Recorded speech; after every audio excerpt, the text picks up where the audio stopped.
Assalamualaikum warahmatullahi wabarakatuh. Pada kesempatan kali ini kita akan membahas tentang konstitusi negara atau konstitusi di Indonesia.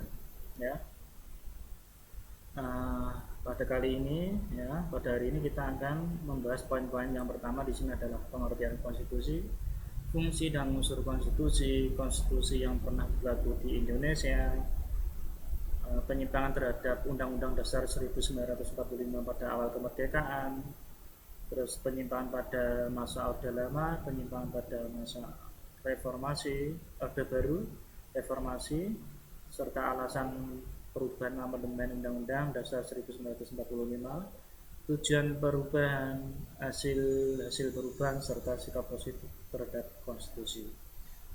Ini merupakan poin-poin yang akan kita pelajari pada kegiatan hari ini, ya. Yang pertama adalah kita akan membahas tentang yang namanya pengertian konstitusi. Bisa dilihat sendiri di sini ya.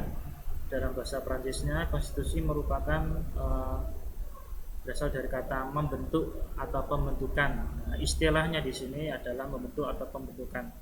Nah, pada intinya, fungsi utama konstitusi adalah kaidah atau pedoman untuk mengatur suatu negara konstitusional. Jadi sesuatu pedoman untuk mengatur suatu negara atau peraturan atau apa namanya sebuah pedoman aturan yang mengatur berjalannya suatu negara itu disebut konstitusi. Ya. Nah, nah di sini menurut Prof. Jimli ya, Jimli Asidik di sini ya, yang dulu merupakan mantan ketua MK, Prof. Jimli itu sebelum Pak Mahfud ya. Di sini yang pertama adalah sebagai pembatas kekuasaan negara. Yang kedua adalah pengatur hubungan kekuasaan antar organ negara, pengatur hubungan kekuasaan antara negara dan warga negara, pemberi legitimasi kekuasaan dalam penyelenggara negara, ya terus wewenang kekuasaan dari rakyat ke pemerintah ya.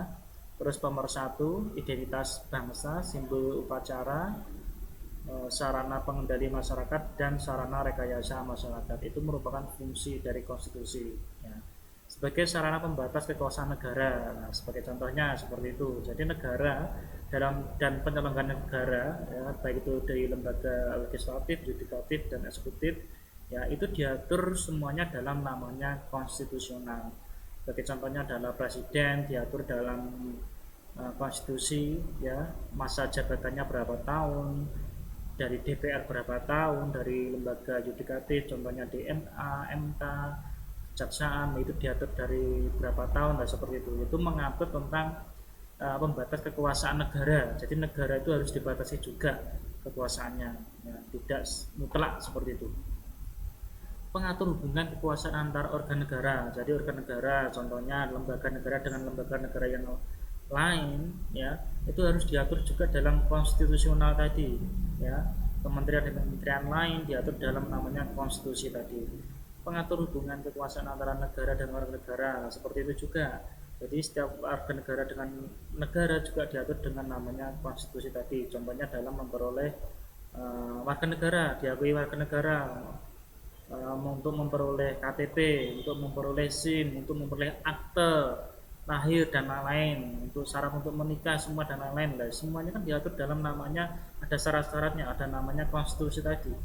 Untuk mencalonkan kepala desa, untuk mencalonkan DPR RI lah, semuanya pasti diatur dalam namanya konstitusi negara. Pasti ada syarat-syaratnya. Untuk mencalonkan presiden, nah, contohnya seperti itu kan berhubungan antara warga negara dengan negara. Nah, seperti itu ya. Bisa dari sini mungkin bisa dipahami ya, dari sinilah seperti itu ya. Dan semuanya poin-poin yang lain termasuk yang lain ya, seperti itu. Pengalih wewenang kekuasaan dari rakyat ke pemerintah dan yang lain seperti itu.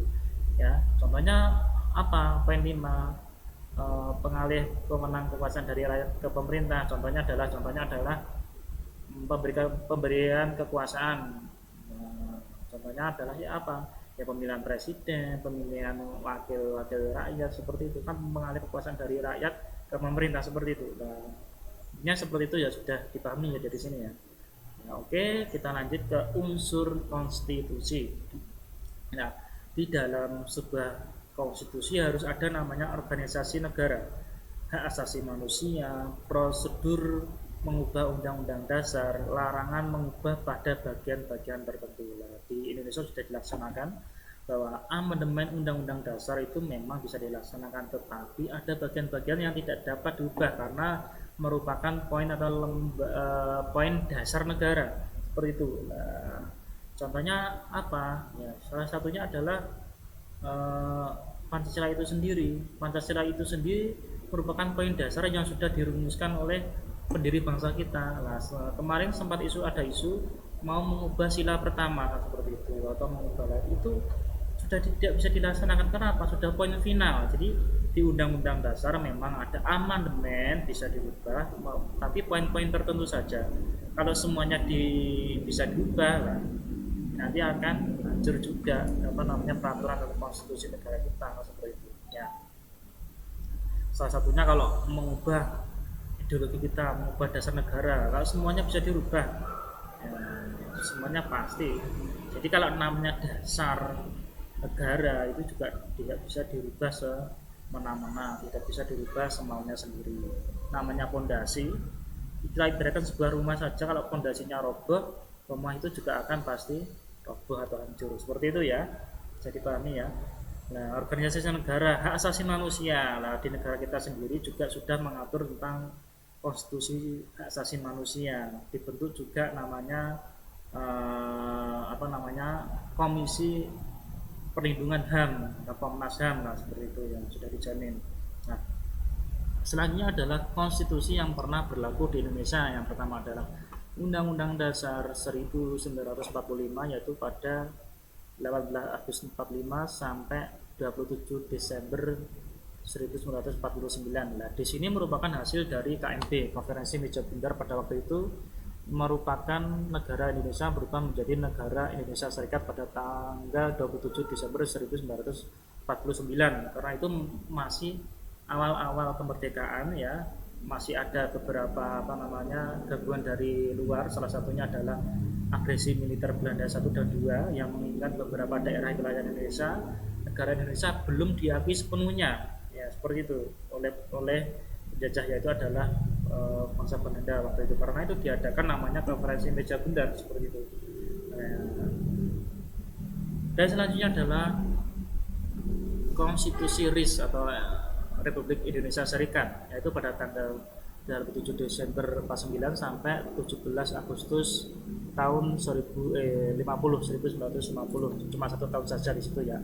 Nah, akhirnya semua federasi itu berlaku pada waktu itu, konstitusi yang pernah ada atau peraturan yang pernah ada di Indonesia. Selanjutnya adalah Undang-Undang Dasar Serikat tahun 50 ya. Itu terjadi pada waktu 17 Agustus 1950 sampai 5 Juli 59, yaitu debit Presiden 5 Juli 59 pada masa pemerintahan Presiden Soekarno ya. Debit Presiden nanti bisa dipelajari sendiri ya, apa itu debit Presiden ya. Selanjutnya adalah Undang-Undang Dasar 1945, itu konstitusionalnya yaitu pada tanggal 5 Juli 59 sampai 11 Maret 66. Itu pada masa pemerintahan Insinyur Soekarno, dan namanya demokrasi terpimpin. Itu menginginkan apa? Menginginkan Presiden Soekarno menjadikan presiden seumur hidup. Nah, itu sudah melangkahi atau menyimpang dari konstitusional tadi. Karena apa?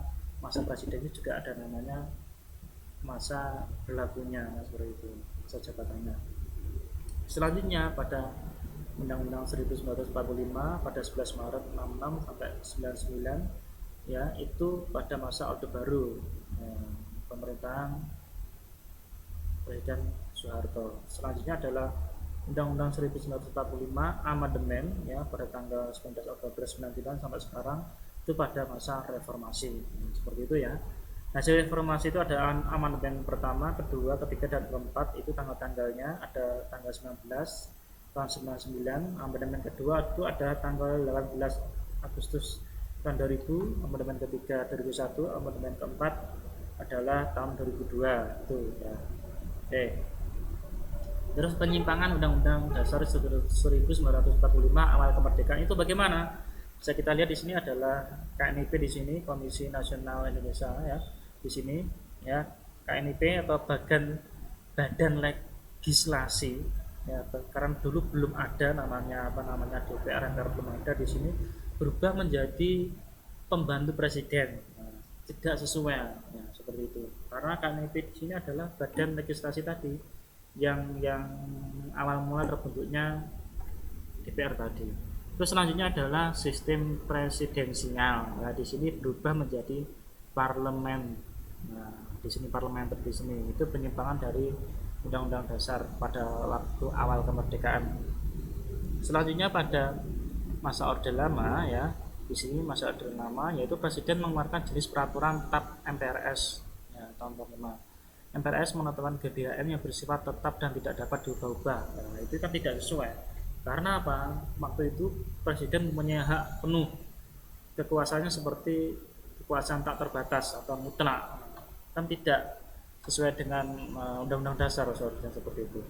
Selanjutnya adalah pemimpin lembaga negara MPRS, DPRS, DPA, dan BPK ditempatkan sejajar dengan menteri. Nah, itu juga tidak sesuai. Karena apa? Lembaga negara seperti MPR, DPR, DPA itu sejajar dengan presiden, seharusnya seperti itu. Tetapi pada waktu itu lembaga-lembaga tersebut itu sejajar dengan menteri, berarti kan di bawahnya presiden, berarti presiden yang mengontrol kan tidak ada. Nah, seperti itu. Padahal sistem demokrasi kita adalah sistem di Indonesia kita adalah sistem demokrasi tadi. Ya. Selanjutnya adalah hak budget tidak berjalan, presiden merasa tidak perlu mengajukan budget ke DPR. Nah, itu juga tidak cocok tadi. Karena apa? Presiden sebagai lembaga eksekutif tadi menjalankan pemerintahan, tidak ada yang mengontrol, tidak melakukan namanya hak budget tadi ya. Jadi pengeluarannya tidak ada yang mengontrol. DPR seakan-akan tidak ada gunanya waktu itu, seperti itu. Karena memang pada awal-awal kemerdekaan presiden membubarkan DPRS. Nah, seperti itu, dibubarkan DPR itu juga pernah terjadi ya, waktu itu masa Presiden Abdurrahman Wahid atau Gus Dur. Terus Gus Dur dimaksudkan seperti itu karena apa? Mau membubarkan namanya DPR. Sebenarnya kan tidak bisa seperti itu. Karena apa? Lembaga DPR dan Presiden itu sejajar seperti itu ya. Dan dengan mengganti DPR-GR, MPRS mengangkat Insinyur Soekarno sebagai presiden seumur hidup. Lah, ini yang paling tidak sesuai dengan itu. Karena itu di Indonesia waktu Presiden Soekarno dikenal dengan namanya demokrasi terpimpin. Karena apa? Tidak sesuai tadi. Tidak sesuai dengan namanya Pancasila tadi. Padahal di sini ya, waktu itu Presiden Soekarno, MPR mengangkat Presiden Soekarno seumur hidup dan tidak sesuai dengan namanya demokrasi. Karena apa? Masa kedudukan presiden itu sudah diatur waktu itu. Karena itu tidak ada yang mengontrol dan lain sebagainya. Karena itu MPRS semuanya dikuasai atau mungkin di bawah presiden, yang tidak sesuai seperti itu. Selanjutnya penyimpangan pada masa Orde Baru. Nah, waktu itu setelah Presiden Soekarno yaitu Presiden Soeharto, di sini MPR tidak menjalankan wewenang dalam mengamandemen Undang-Undang Dasar 1945. Karena pada masa ini merupakan masa Orde Baru, yaitu Presiden Soeharto menjabat sekitar sampai 32 tahun, sekitar 32 tahun, 66 sampai 68 sampai 99 sebelum masa reformasi. MPR tidak menjalankan wewenangnya dalam mengamandemen undang-undang. Jadi tidak menjalankan wewenangnya dalam mengamandemen undang-undang. Nah, itu. MPR mengeluarkan ketetapan referendum tentang tata cara perubahan undang-undang tidak sesuai dengan pasal 37 Undang-Undang 1945. Jadi tidak sesuai dengan pasal itu. Mengeluarkan referendum tapi tidak sesuai dengan pasal. Karena apa? Mengeluarkan referendum itu juga namanya penyelenggara negara yang saya katakan tadi. Itu kan diatur namanya dengan namanya konstitusi. Nah, itu jadi tidak sesuai, dari melanggar konstitusi waktu itu. Dan selanjutnya penyimpangan Undang-Undang Dasar 1945 pada masa reformasi ya. Anggaran pendidikan belum sesuai dengan amanat pasal 31 1945. Ya, memang saat ini memang 20% dari APBN, sekarang sudah bisa seperti itu. Tapi pelaksanaannya bagaimana? Masih banyak anggaran-anggaran pendidikan yang belum sesuai posnya. Nah, di sini mungkin yang bisa dipelajari di sini bagaimana caranya, kan seperti itu. Sudah selesai? belum dengan plusnya. Karena apa? Tingkat pendidikan atau pendidikan itu belum merata, belum sesuai dengan sila kelima keadilan sosial bagi seluruh rakyat Indonesia. Belum. Kenapa? Pendidikan di lingkup Jawa, di luar Jawa, di Indonesia sebelah timur itu belum merata, pendidikannya belum sama lah di sini. Jadi di sini penyimpangan undang-undang pada masa reformasi seperti itu. Dan amanat reformasi yang tidak dilaksanakan dengan sungguh-sungguh, contohnya pemberantasan korupsi, kolusi, nepotisme. Memang dibentuk beberapa badan untuk pemberantasan korupsi, salah satunya adalah KPK. Sekarang seperti itu, tapi sudah bisa dilaksanakan semuanya belum, semua seperti itu. Itu ya, seperti itu ya, sesuai dengan undang-undang atau belum, itu ya, seperti itu bisa dikaji bersama. Ya. Alasan perubahan undang-undang atau amandemen ya di sini adalah kekuasaan presiden yang terlalu luas dalam negara, legislasi, eksekusi dan yudikatif waktu itu ya. Pada reformasi itu waktu itu dirubah. Karena apa? Waktu itu memang presiden mempunyai kekuasaan yang begitu luas. Padahal di negara demokrasi, di negara kita, kekuasaan negara itu terbagi menjadi tiga, yaitu adalah kekuasaan yudikatif, kekuasaan legislatif dan kekuasaan eksekutif, terbagi menjadi tiga. Nah, tidak bisa semua dijalankan oleh presiden, dan kedudukan lembaga yudikatif, eksekutif dan legislatif itu sejajar atau seimbang. Karena itu kekuasaan itu harus diseimbangkan. Karena itu ada namanya amandemen undang-undang atau amandemen undang-undang dasar. Salah satunya mencangkut tentang masa jabatan presiden, terus cara pemilihannya dan lain-lain. Bukan presiden saja, semuanya ya, seperti itu ya. Terus selanjutnya adalah pasal-pasal dalam Undang-Undang Dasar 45 terlalu fleksibel dan ditafsirkan multitafsir. Seperti itu tugasnya DPR lah untuk mengusulkan perubahan undang-undang. Dan selanjutnya adalah Undang-Undang Dasar 1945 seringkali dinasamakan kekuatannya hukumnya dengan pasal-pasal barang tubuh Undang-Undang Dasar 1945. Nah, disamakan kan tidak sesuai. Ada memang hukum yang berkaitan dengan pasal-pasal barang tubuh, juga ada penjelasan undang-undang itu tidak sesuai, disamakan kekuatannya. Nah, itu kan tidak sama. Padahal dalam Undang-Undang Dasar sudah mengatur semuanya. Nah, selanjutnya adalah tujuan perubahan Undang-Undang Dasar 1945.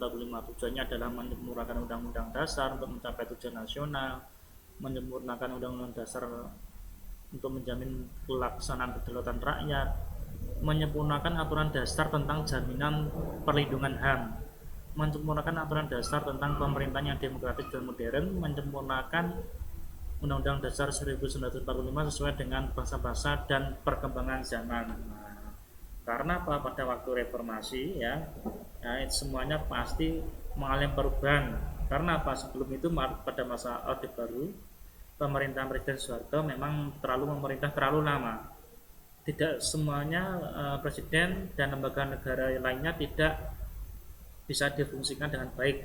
Salah satunya pemisahan TNI dan Polri seperti itu. Terus TNI dan Polri juga pembatasan hak politiknya juga. Sebelumnya bagaimana? Sebelumnya TNI dan Polri dalam lembaga kesatuan, yaitu dalam disebut ABRI, bebas dalam ada namanya fraksi ABRI tadi di lembaga DPR tadi. Nah, sekarang tidak ada. Nah, seperti itu salah satunya juga pemilihan tentang presiden, pembatasan kekuasaan presiden juga seperti itu. Nah, itu salah satunya untuk menyempurnakan itu tadi, tujuan nasional, kedaulatan rakyat tadi. Jadi semuanya tidak hanya satu orang yang mengatur, tapi banyak yang mengatur, tapi bagaimana tujuannya. Nah, itu yang perlu dicermati. Kalau sekarang semuanya itu dirasa baik, tetapi dalam pelaksanaannya sudah sesuai atau belum. Nah, pada reformasi kan banyak perubahan yang terjadi. Salah satunya adalah amandemen undang-undang ini, amandemen undang-undang dasar. Katanya pada masa Orde Baru itu merupakan kasus korupsi itu banyak sekali. Nah, tetapi pada waktu masa reformasi, nah, kasusnya korupsi bagaimana? Malah turun atau tidak? Nah, seperti itu ya. Itu yang mungkin bisa dicermati sendiri nanti. Tuh. Selanjutnya yang tidak boleh dirubah dalam Undang-Undang Dasar 1945 adalah pembukaan undang-undang. Bentuk negara atau kesatuan republik itu tidak boleh dasar merupakan dasar negara itu. Terus sistem pemerintahan presidensial dan hal normatif yang penting bagi negara. Jadikan pasal tersendiri dalam Undang-Undang Dasar 1945 bukan penjelasan. Jadi semuanya nggak bisa dirubah semena-mena yang saya katakan tadi. Ada bentuk negara, dasar negara, dan lain-lain tidak bisa dirubah dengan semena-mena. Tidak bisa dirubah dengan itu ya. Karena apa? Ada dasar-dasarnya yang memang boleh dirubah, ada yang boleh tidak, seperti itu. Nah, hasil perubahannya ya di sini bisa kita lihat Undang-Undang MPR tahun 1999 yang dirubah adalah 9 pasal dan 16 ayat. Di sini yang tahun 2000 dirubah adalah 27 pasal. Terus tahun 2001 adalah 23 pasal dan 2002 ada 19 pasal dan menghapus DPA, Dewan Perwakilan Agung itu dihapus.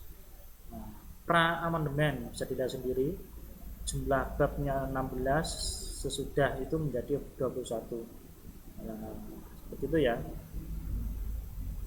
Nah, inti perubahan dalam negara MPR ya, pada inti perubahannya setelah amandemen itu harusnya seperti ini. MPR sejajar dengan lembaga negara yang lain, karena sebelumnya kita presiden tadi.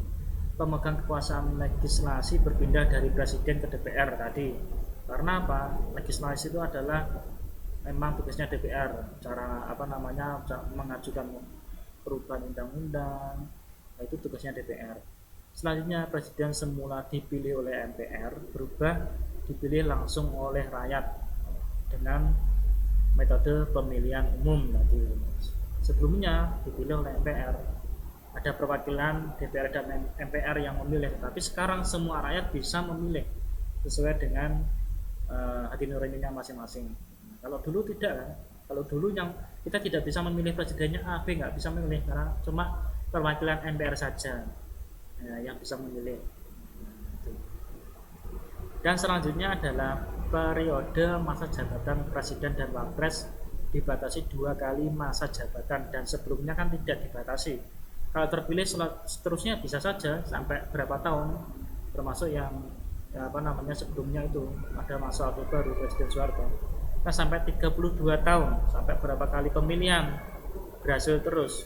Seperti itu. Kalau sekarang maksimal 2 kali seperti zamannya Pak SBY. Setelah 2 kali beliau tidak bisa secara konstitusional tidak bisa mencalonkan kembali. Nah, seperti itu ya. Tidak bisa mencalonkan kembali. Nah, cuma 2 kali jabatan saja. Selanjutnya adalah lahirnya lembaga MK yang bertugas menguji kesesuaian undang-undang dengan Undang-Undang Dasar 1945, Mahkamah Konstitusi. Kalau dulu belum ada, pada pasca reformasi lahir namanya Mahkamah Konstitusi. Selanjutnya adalah presiden dalam mengangkat dubes baru harus mempertimbangkan DPR. Jadi kalau mengangkat duta besar harus ada pertimbangan dari DPR tadi. Bukan duta besar saja, contohnya mengangkat Panglima TNI, Kapolri dan lain-lain. Biasanya pasti ada layak uji di DPR seperti itu. Presiden dalam memberikan amnesti dan rehabilitasi harus mempertimbangkan DPR. Nah, seperti itu. Kalau dulu kan tidak, terserah presidennya. Nah, sekarang juga memang harus ada pertimbangan. Memang itu hak prerogatif. Sekarang pun juga hak prerogatif, tetapi harus ada pertimbangan DPR sesuai atau tidak. Ya. Oke. Nah, sikap positif terhadap Undang-Undang Dasar 1945 di sini adalah menghargai perjuangan reformasi, karena perjuangan reformasi itu juga tidak gampang ya. Waktu itu semua masyarakat khususnya mahasiswa demo besar-besaran dari Sabang sampai Merauke untuk menggulingkan pemerintahan waktu itu. Selanjutnya adalah menghargai upaya MPR dalam mengamandemen. Kita positif saja, ternyata mungkin MPR mengamandemen Undang-Undang Dasar untuk kebaikan kedepannya. Sikap positifnya seperti itu, menyadari manfaat reformasi. Oke, kok sebelum reformasi korupsi juga banyak sekali, sekarang setelah reformasi banyak juga. Bagaimana? Nah, kita positif saja lah, mungkin menyadari manfaat reformasi itu bagaimana. Sekarang serba bebas kan, dulu mau menyampaikan aspirasi juga ditekan, bagaimana kan nggak bisa semuanya sampai sekarang demo di mana-mana bisa, memang ada beberapa koridor yang harus dipatuhi. Kalau dulu kan jarang ada demo seperti itu, dan lembaga-lembaga yang mengatur tentang penyiaran dulu juga dibatasi, sekarang bebas, media sosial bebas seperti itu. Ya, selanjutnya adalah mematuhi aturan Undang-Undang Dasar amandemen yang berlaku, terlibat langsung dan bertanggung jawab pada pelaksanaan Undang-Undang Dasar, menghormati dan melaksanakan aturan yang dibuat dan disepakati bersama. Nah, itu adalah sikap positifnya kita sebagai warga negara harus menghormati dan melaksanakan aturan yang dibuat dan disepakati bersama. Contohnya tidak sesuai dengan presiden yang jadi kamu tidak saudara tidak cocok lah, tapi harus melaksanakan juga kan, mau nggak mau peraturan yang dilaksanakan yang menjadi pemimpin kita kan dipilih oleh mayoritas seperti itu. Sederhananya seperti itu ya. Oke, dari sini mungkin nanti bisa dilanjut diskusi ya. Nanti untuk lebih lanjutnya saya share diskusinya di grup. Terima kasih dari saya. Wassalamualaikum warahmatullahi wabarakatuh.